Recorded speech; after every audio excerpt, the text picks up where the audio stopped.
लालू जी ने अडवाणी जी का रथ रोका। इस बार महागठबंधन की सरकार नीतीश जी के नेतृत्व में हम लोग यहाँ से मोदी जी का रथ रोकेंगे। जब से तेजस्वी यादव ने नीतीश को पीएम मोदी के सामने प्रोजेक्ट करने का ऐलान किया, उसी के बाद से सवाल उठने लगे कि इस स्टेटमेंट पर दूसरे विरोधी दलों की सोच क्या है। क्या दूसरे विपक्षी दल भी नीतीश को लीडर मानेंगे? इन सारी बातों के बीच शरद पवार सामने आए और महागठबंधन के लिए अपना विजन बताया।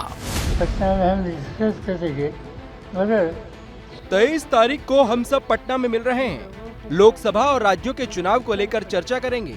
अगले 3-4 महीने में राज्यों के चुनाव में हमें मजबूती से काम करना है। तो हो सकता है।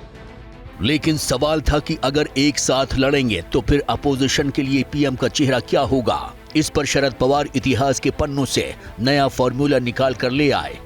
देश के चुनावी इतिहास में 1977 के ग्रैंड अलायंस का जिक्र किया, जनता पार्टी की बात की।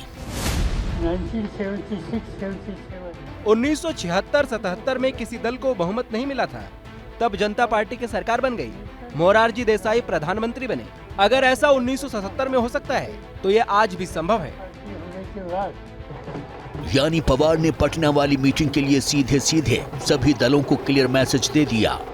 पवार ने कह दिया कि 1977 वाली टेम्पलेट से मोदी रथ को चुनौती दी जा सकती है। मतलब सब पार्टी एक साथ आ जाएं और पीएम फेस का फैसला बाद में हो सकता है। और जहां तक बीजेपी को रोकने का सवाल है तो फिर 1 सीट 1 कैंडिडेट का फॉर्मूला निकाला जा सकता है। एक बार मिलकर कैसे आगे जाना है वो बात हो जाए, उसके बाद आगे के सब मुद्दों पर बात हो जाएगी। जिस राज्य में बीजेपी ज्यादा मजबूत है वहां एक ही विपक्ष का कैंडिडेट हो, ऐसे सुझाव आए हैं। हम लोगों की उम्मीदों पर खरा उतरने का पूरा प्रयास करेंगे। ये मीटिंग देश को एक नई दिशा देगी, क्योंकि लोग बदलाव चाहते हैं। पटना में विपक्ष की महामीटिंग की तैयारी हो रही है, लेकिन दूसरी तरफ बीजेपी का कहना है कि इस तरह की मीटिंग पहले भी हुई है, लेकिन बीजेपी रुकने वाली नहीं है।